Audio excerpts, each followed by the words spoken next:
平安，今天5月2日，让我们一起来到上帝面前，一起来敬拜，一起来领受上帝的话语，让上帝的话语成为我们一天的帮助。让我们一起透过诗歌来敬拜上帝，让我们的心来到上帝面前来敬拜，来领受，也让圣灵将我们的心打开。我们一起来透过这首诗歌一起来敬拜。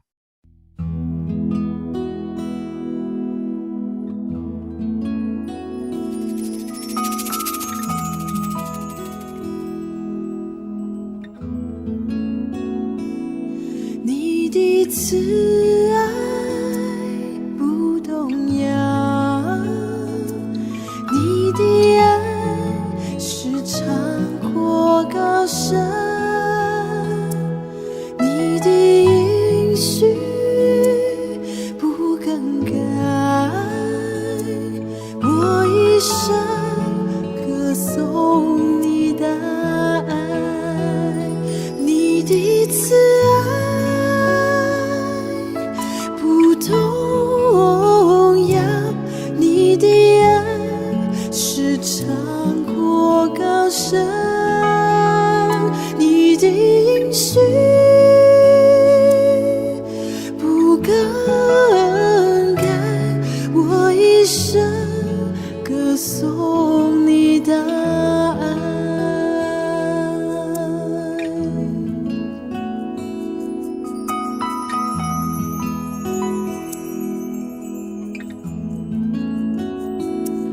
你的慈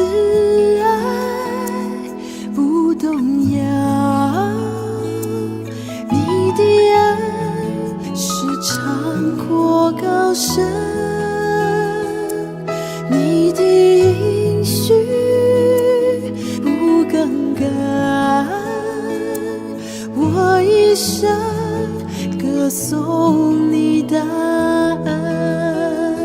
你的慈爱不动摇，你的爱是长阔高深，你的应许不更改，我一生歌颂你的爱，你的慈爱不动摇，你的爱是长阔高深，你的应许不更改，我一生歌颂你的爱，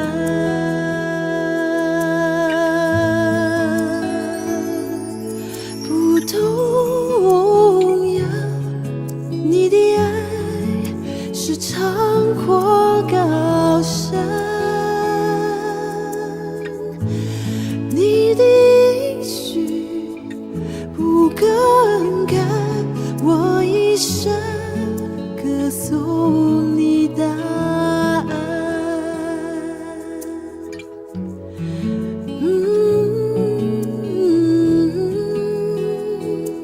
我一生歌颂你的爱。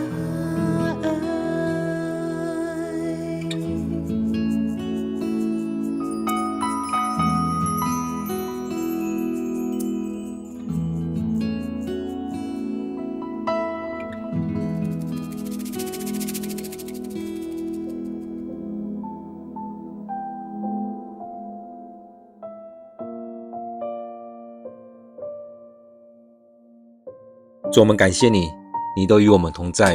当我们敬拜的时候，你就在我们当中；当我们读经的时候，你开启我们的心，让我们领受你的话语。主也透过经文，让我们更多的反省我们的生命，让我们依靠你，让我们领受你的话语。主，我们要将今天的聚会仰望在主你手中，交在主你的面前，愿主你带领我们，让我们一起敬拜你，一起领受你的话语，让你的话语成为我们今天的帮助。再次将今天每一位参与的弟兄姐妹交在主你的手中，线上祷告都奉靠主耶稣的名，阿们。今天5月2日，我们要读的经文在列王纪上第12章第12节到第20节。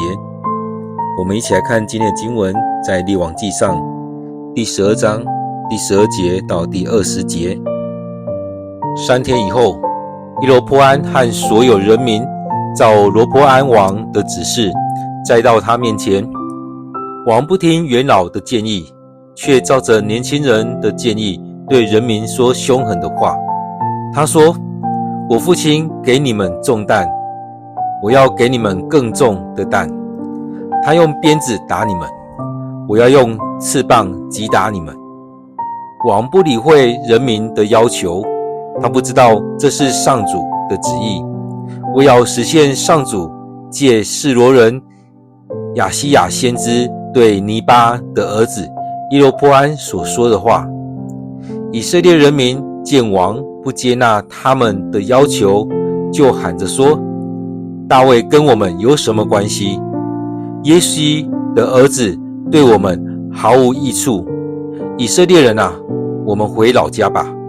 让大卫家看顾自己吧。于是以色列人民反叛回家去了。罗波安只做住在犹大地区人民的王。罗波安王派劳工总管亚多兰到以色列人那里去，以色列人用石头把他打死。这时罗波安慌忙坐上马车，逃回耶路撒冷。从此以色列北国的人民一直反叛大卫王朝。以色列人民听说耶罗波安从埃及回来了，就邀请他去赴一个民众大会，立他做以色列王。只有犹大一族仍然效忠大卫的后代。我们今天的经文在列王纪上第12章第12节到第20节。让我们再用一点时间来读今天的经文，来默想今天的经文，让上帝对你说话。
平安。在今天的经文当中，不知道大家有什么感受？透过昨天的经文跟今天的经文，我们看到之前提到说所罗门过世了，接着是他的孩子罗波安上来接这个位置，而他第一个问题就是他到底要不要对那些北方的人，他应该要怎么样？而在当中对他来讲，他要选择听哪一个声音？是要听之前那些元老的声音，还是要听他这些伙伴的声音？其实对我们来讲，我们一直纠结在这当中，而在这里面也让我们回想到，当所罗门上位之后，上帝赏赐给他的，他跟上帝求的是智慧。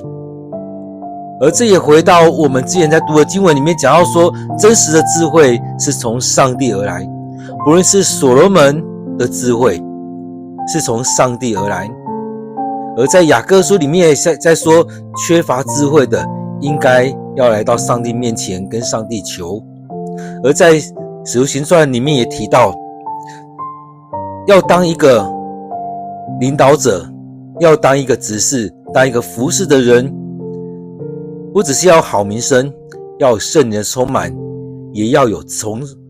属天的智慧在他身上。所以在当中我们看到这里面智慧是非常的重要。而在今天的事件当中，我们来看这样的处理方式，他是用什么样的方式来处理这一些。在前面经文提到说，当这些北方的这些支主来到罗波安面前的时候，他是跟他们回应说，3天之后给你们答案。所以今天经文提到说，3天以后，耶罗波安和所有人民照着罗波安的指示再到他面前来，也就是他3天前说的，3天之后再过来，我给你们答案。所以很快的3天过了，他也去找了，在这3天当中，他也去找了元老，也去找了他儿时的玩伴，这些伙伴，听了他们这些意见之后，他做了一个选择。所以3天之后，耶罗波安和所有人民都照着3天前罗波安所说的话，他们来到罗波安的面前了。我们看到当他们来到他面前的时候，当然我们看到罗波安王也有一个决定。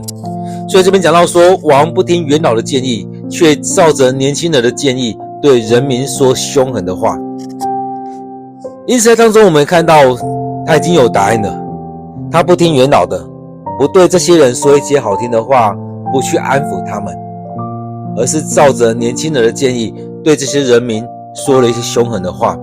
因此在当中我们看到就是如此，很多时候我们有一个决定，而这时候时间也到了，我们该做一个决定，该回应他们了。这是他的回应。他说，我父亲给你们重担，我要给你们更重的担。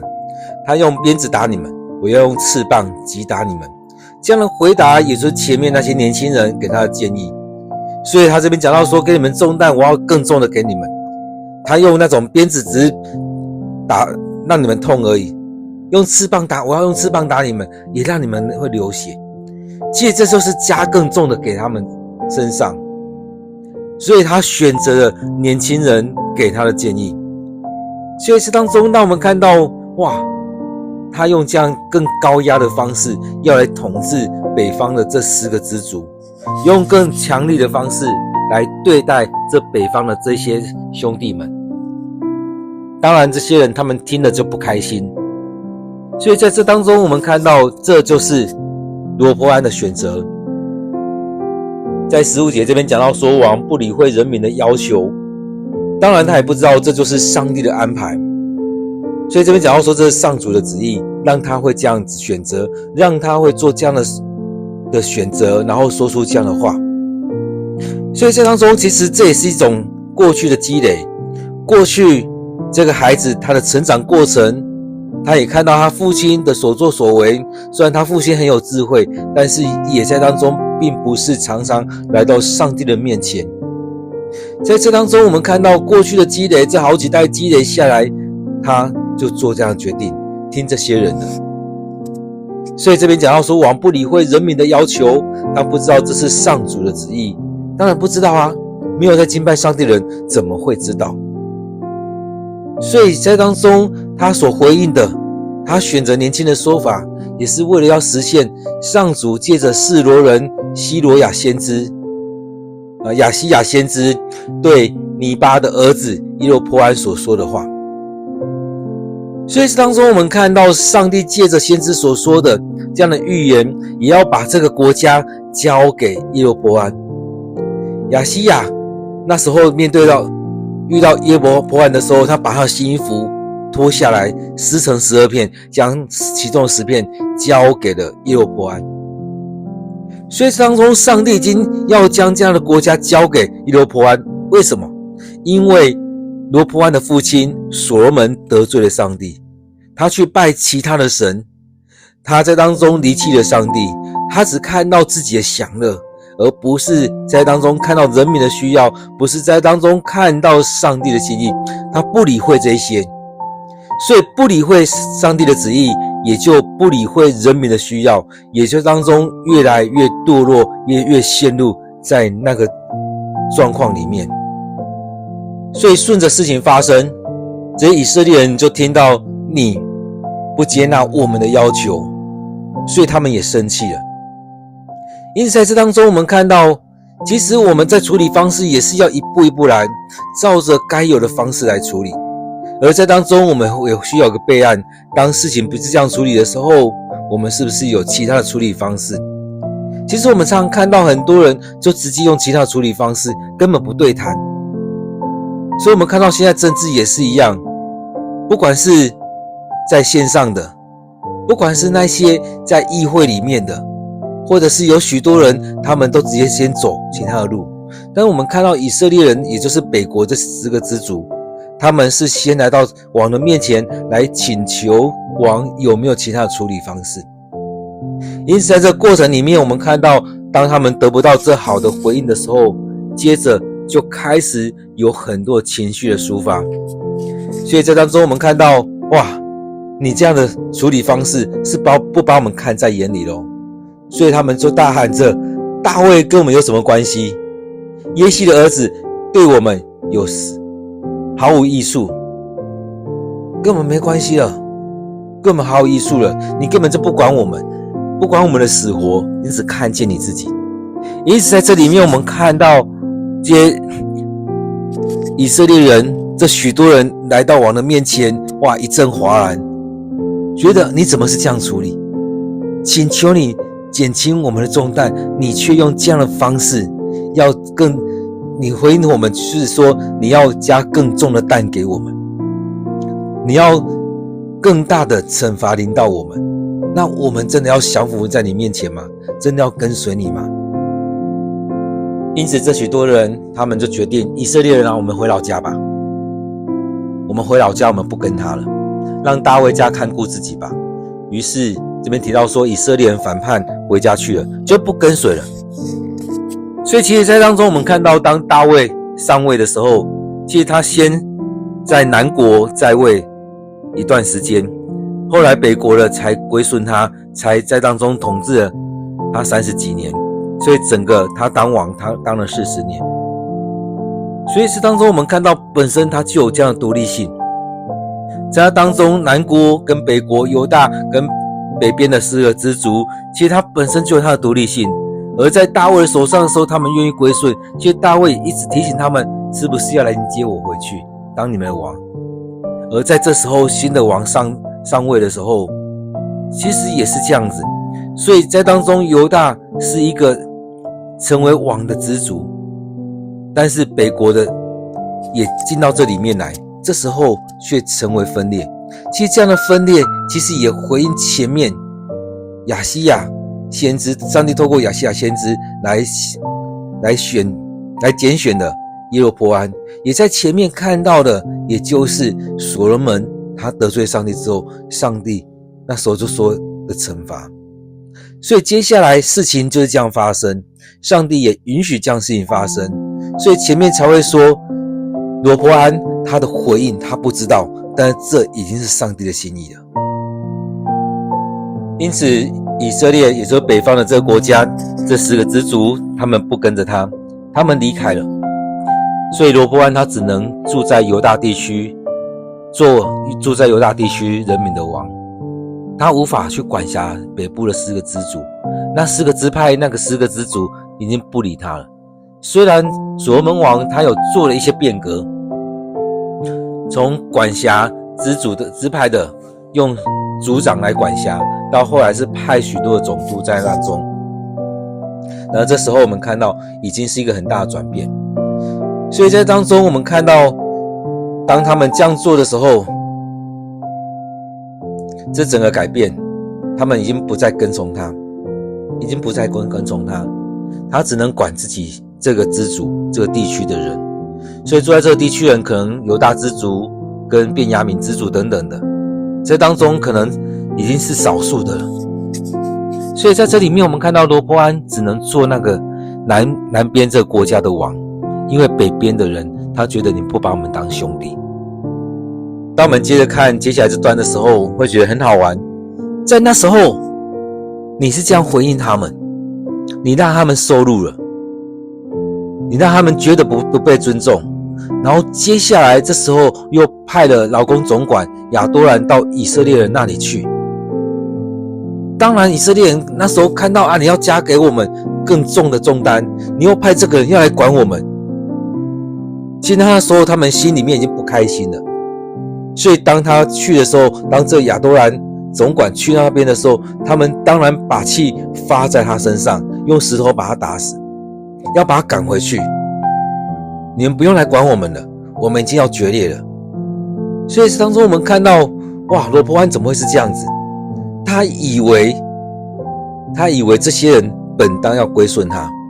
他说了什么是什么，但他没有想到这整个情势不在他的想象里面。他没有这能力，他也没有这样聪明智慧，所以他没有办法好好的去治理好这个国家。所以这当中我们看到这边讲到说，以色列用石头把亚多兰打死了，而罗波安知道这样的状况，他看到或听到这样的状况，吓死了，赶快坐上马车逃回耶路撒冷。所以我们看到这整个情境是这样在发生。确实在这时候会发现罗波安他根本就不知道怎么做王。所以在当中我们看到，其实在列王记当中，这些王他们绝大多数都没有抓到做王的秘诀，他们根本就不知道怎么样来做王。所以在当中他用了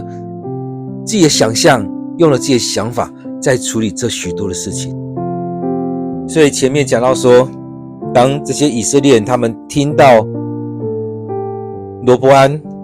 他的回应之后，他们就群起激愤，很生气，然后就打算要决裂了。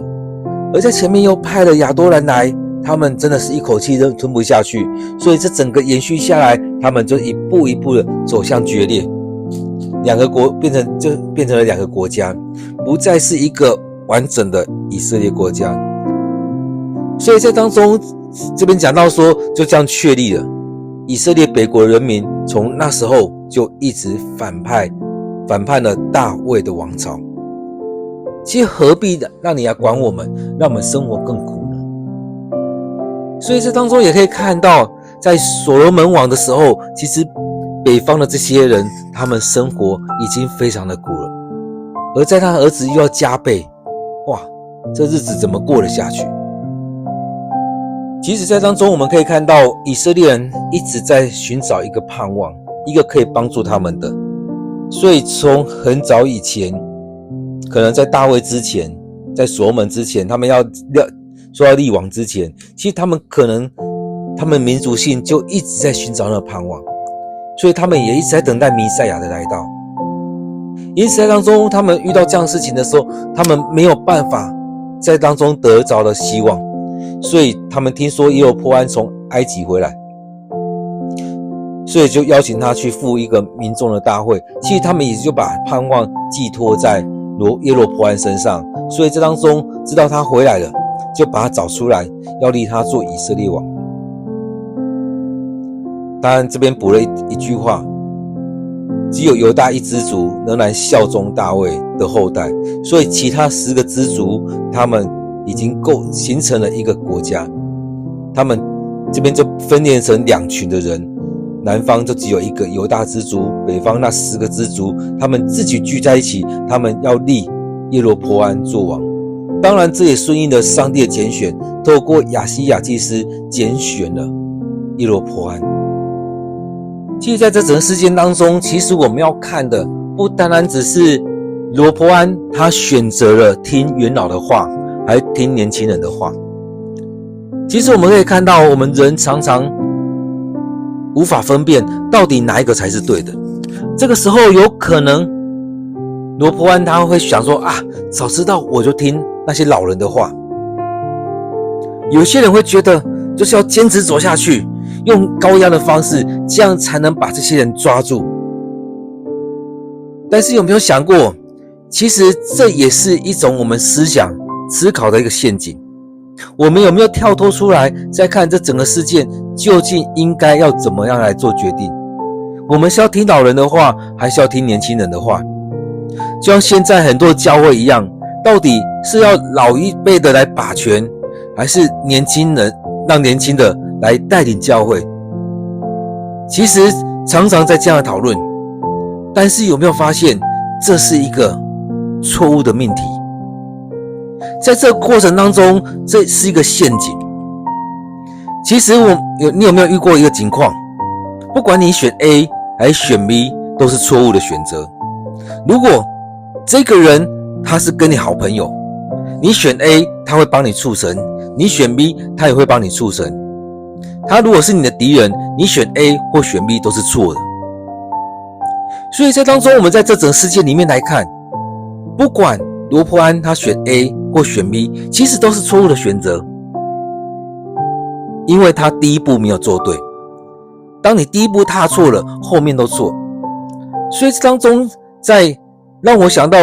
天主教它的伦理学里面在讲的，其实它有3层的选择。当你第一个踏错了，后面2个你选对都没有用。所以在前面走错了，后面的怎么选择都没有用。所以在这整个命题当中，第一个选择是什么？其实他第一个选择在于你要跟随的是大卫还是所罗门，你要选择的是大卫还是扫罗王。我在讲的也就是在这样事情当中，是要学习像大卫一样，凡事先来到上帝面前，跟随上帝，降服在上帝面前，是先敬拜上帝，还是完全依照人？常常看到的是大卫，他不管他多厉害，他都是先来到上帝面前，寻求上帝的心意。这也是为什么上帝喜爱大卫，不管他有没有犯错，上帝喜爱大卫，因为大卫凡事寻求上帝的心意，因为大卫是敬拜上帝的人，因为大卫是敬畏上帝的人。所以很多时候为什么会讲到说顾念大卫？上帝顾念大卫，上帝因着大卫而有很多的赏赐，很多的祝福在当中。因着大卫是一个敬畏上帝的人，是敬拜上帝的人，他愿意降服在上帝面前，听上帝的声音。但是我们看到所罗门，上帝给他智慧，他非常的聪明，但是走到后来，他倚靠自己的聪明，他很有智慧，很聪明，因为这智慧从上帝那边来的，但他却不是常常寻求上帝的心意，他却是常常依靠自己，所以他自己做决定，或许他也会听了很多，他有很清晰的头脑，但是这样很清晰的头脑的人，到后来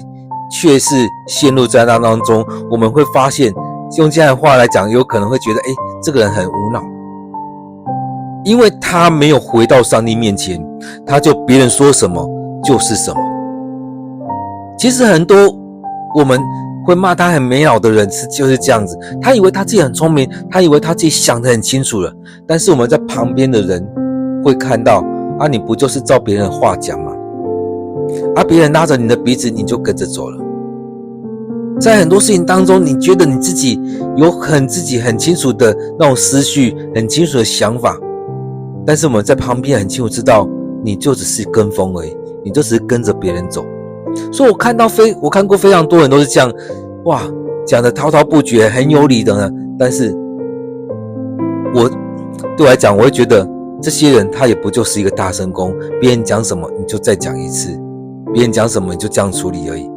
其实在选举的时候也是一样，我听到很多人滔滔不绝讲了很多东西，但是我发现他们讲的也就是把别人的话再讲一次。因此在当中我们看到在这里面你选择的是谁，你要跟随哪一个人，哪一种人。所以在当中我们看到所罗门王所展现出来他很有智慧，但是他却不是先来到上帝面前。所以罗波安他这怎么选择都是错误的，因为他最前面他没有先敬畏上帝，他没有寻求上帝的心意，他只是问老人跟年轻人，但他没有回到上帝面前来询问上帝在当中该怎么做。在当中我们可以看到罗波安也不像他父亲是一个有智慧的人，所以在这里面我们看到其实他好像也没有去经历到上帝对他显现，上帝对他说话，他就这样上来做这个王。在这里面他没有好好的来到上帝面前来敬拜上帝，所以这当中也势必是如此，因为所罗门王他在后面的几年当中他都没有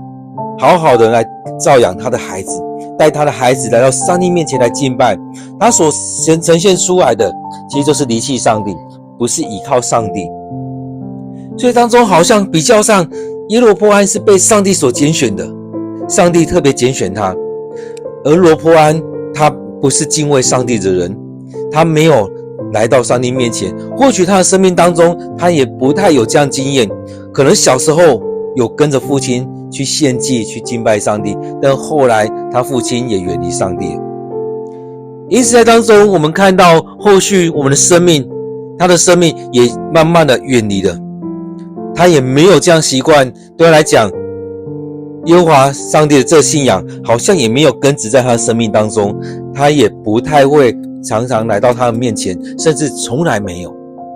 因此在我们生命里面，我们需要怎么样来建造我们孩子的生命。我们很多时候都会觉得哇，小孩子要去上主学很重要，但是慢慢的我们也把这个抽离了，从孩子可能高年级开始就要让孩子参与补习，在国中高中就让他以学业为主，让他去补习，让他参与很多东西，但是就是有时间才来教会，在某个需要的时候才来教会，慢慢的这孩子就远离了。就像我看到我带过很多孩子一样，其实对他来讲教会是什么，是我爸妈去的，是我阿嬷去的，那团契是什么，我根本就没去过。所以在他的生命当中没有这样的经验，对他来讲他也很自然的不在这当中，所以他也不会去寻求上帝，也不会去询问上帝我该怎么做。我们看罗波安就是如此，在面对这些事情的时候，他很自然的就是去问老人，去问年轻人，而在当中他当然选择跟他比较好的这一些，有可能老人讲话的态度就让他不开心，而年轻人呢跟他在对话的过程当中，哇，反正就是从小的玩伴，很容易就听进去了。所以在你的生命里面，你要怎么样来面对这一个？其实在这样的命题当中，有没有发现你怎么选都是错的？因为这些人都是要反叛的，而这样反叛的重点在于哪里？其实追根究底，回到前面，重点在于所罗门，他后来离开了上帝，他的生命不是敬畏上帝，他离开了上帝，也因为离开了上帝，有可能后面那10-20年的时间，建圣殿建王宫之后的那段时间，他可能就加了很多的负担给这些百姓们，尤其是北国的那10个支派。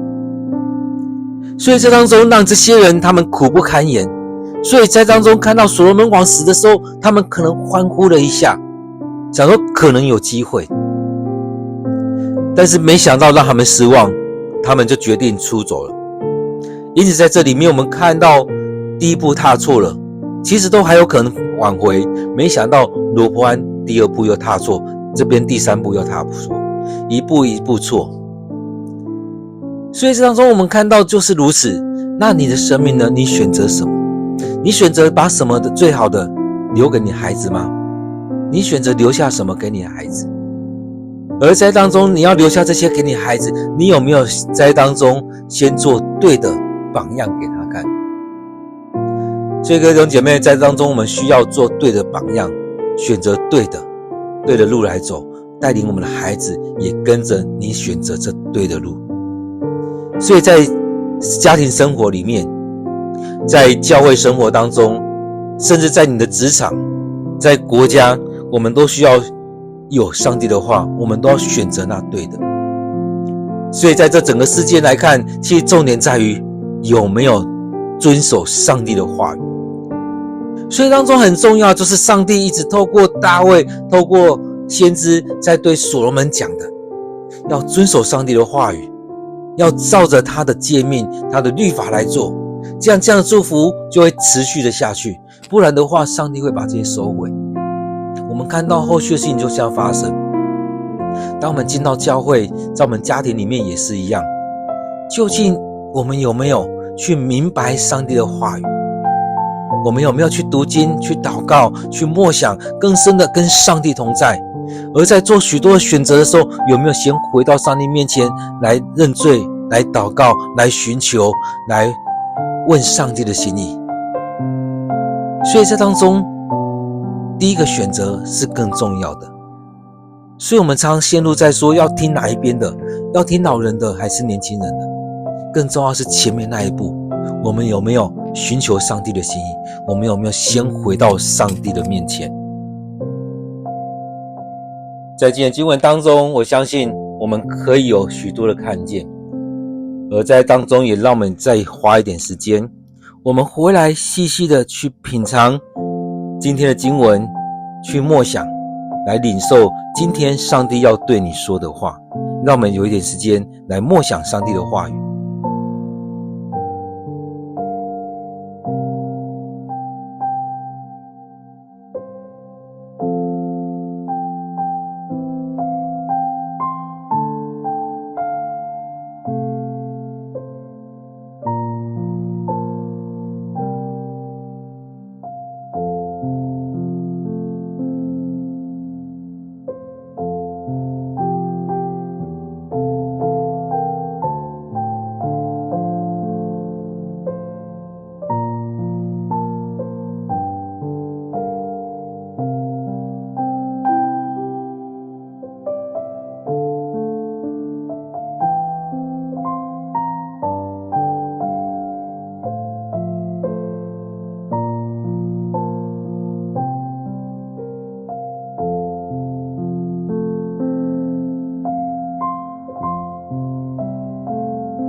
主，我们知道，当我们来到你面前，我们需要来敬拜你。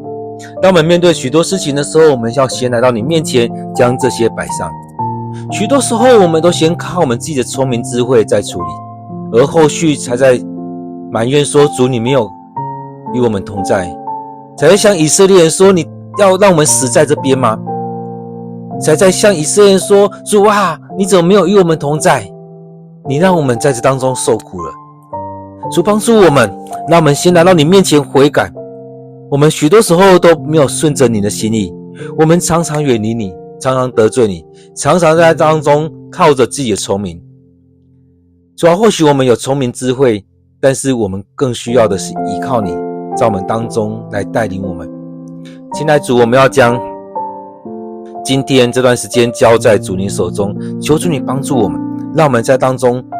得着从你而来的恩典与祝福。让我们选择先来到你面前，向你敬拜，向你祷告，寻求主你的心意，在每件事情当中像大卫一样摆在主你面前。我们可能用很多自己的想法，用很多自己的手腕，用很多自己的才能在处理事情，但是主求你赦免我们，让我们愿意降服在主你面前，让主你来带领。感谢主，你就在我们当中。主啊，将今天这段时间交在主你手中，将我们所有参与的弟兄姐妹仰望在主你面前。